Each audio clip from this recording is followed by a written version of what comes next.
All right, so I was able to connect the remaining footage of 4-inch drainage pipes that are connected to the French drain system at the log home foundations. So I'm going to go ahead and excavate, take some foam up, excavate in order to get 5-foot by 8-foot bathroom in the back corner of the garage. So the garage basically has one of the stalls is really set up as like almost like a workshop office area, or at least prepared for that. So basically it's going to be a steel frame building, and I'm going to take the back corner and go ahead and put a 5-foot by 8-foot bathroom. So eventually I'll be getting rid of that camper and yeah, have a place with running water and sewage and everything set up. So right now that's going to be the layout for here, and then I'm going to go ahead and layout for the septic system. So I have 1, 2, 3, and the 4th flag I knocked out, but this is where I think I'm gonna have the septic tank. I'm gonna do a test dig just to make sure that it's deep enough. I need a total of 5. I'm just gonna figure 6 feet for the gravel and everything that's gonna be on the base. So 6 feet high, roughly 6 feet wide, and 10, 11 feet, figure 11 feet for the length. So the piping is going to come straight through. I'm going to be basically right underneath that foam, which gives me plenty of height. More than likely I'm going to offset down and come into the septic tank, but depending on how deep it is. Fortunately here, the septic drain, or the main drain for the garage, is going to be high, so that's roughly 4 feet to where the current grade is. So that's basically going to be somewhere around, I'll be 4 feet high, so I definitely offset it as needed. And even if I hit ledge here or bedrock, I can basically just fill this area in to cover up the septic tank. And the leach fields, I did a real quick rough layout of it. So got one stake here, another stake back there, 27 feet down, another stake, and another stake here. So this is going to be the rough layout of the leach field. I still have to get a soils expert to come out and just triple check everything, but yeah, this is going to be the 3rd location that I've used to spot the leach field so far. And hopefully I'll be able to move it a little closer to the tree line, or at least turn it so you know it's a little closer to the tree line, out of the way.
All right, so this is the roughing of the drainage and the vents for the bathroom. So in the center we have the toilet.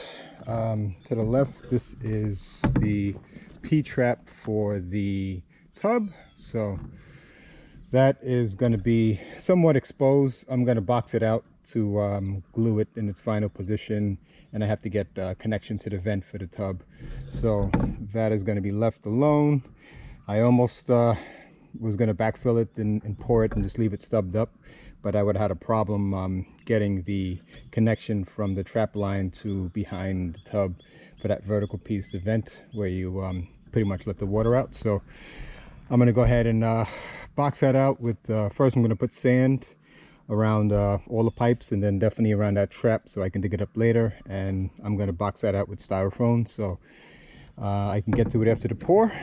This one here is just a vent, and this one is the drain for the bathroom basin, and then I'm going to put a sink on the other side, like just a workshop sink or something like that. So yeah, so that's the roughen. I'm going to go ahead and stick a 10-foot length on here.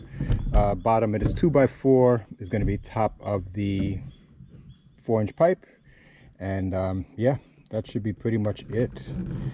I'll leave it open for the town inspector to come and inspect the drainage. I'm pretty sure he has to do that before I cover everything up, so I'll make sure it's pitched properly. And yeah, I'm aiming it right towards the tank area and then the septic area. So I think it's time to get the septic guy back out here, also make sure that this is a good spot for the septic, and yeah, take it from there.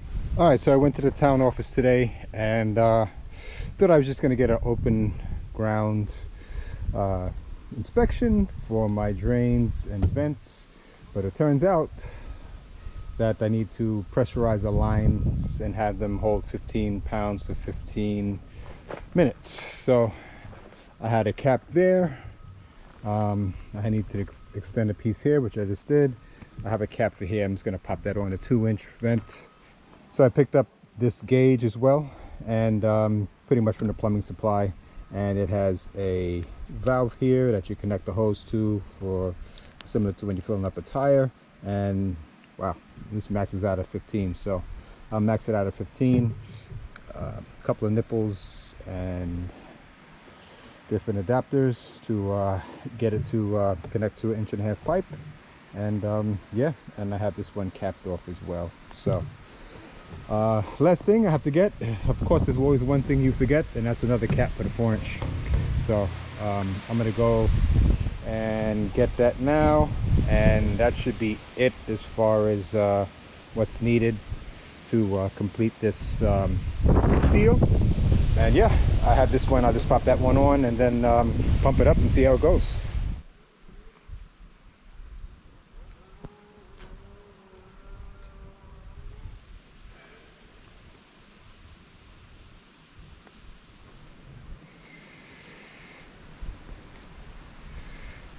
Looking for 15 pounds. I'm gonna go up to 17 and give it a shot. Actually 15. See what the meter says. Let's give it a shot. 12 pounds. And this says 13. I think we're gonna make it. Catastrophic in the piping, but I think it looks pretty good.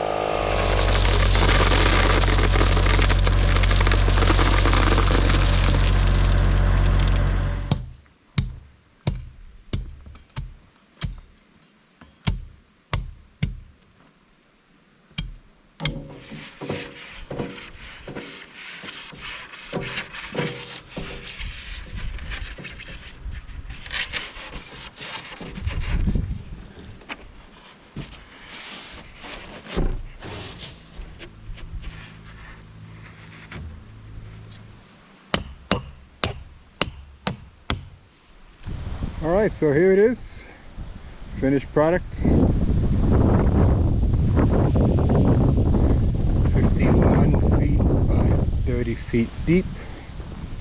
It's a 3-car garage with an office or workshop area at the end.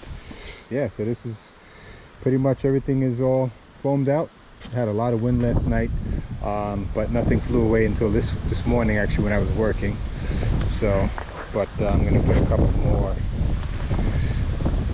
big rocks on top of here. But yeah, this is ready to go, or let the concrete guy know that ready for forms and ready to pour when he is. So this is mid-September, and I'm pretty sure they get this done before the end of the season, before it gets too cold to pour. But yeah, mission accomplished.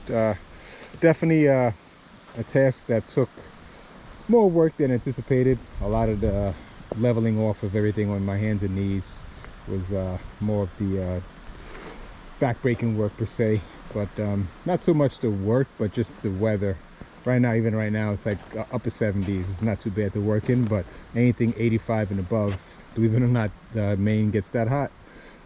Definitely was days that I didn't work outside. So this project took longer than anticipated, but definitely glad I did it the right way. And I measured twice and caught an error in my calculations here, but now I'm sure that I'm ready to go. So we'll see how it goes.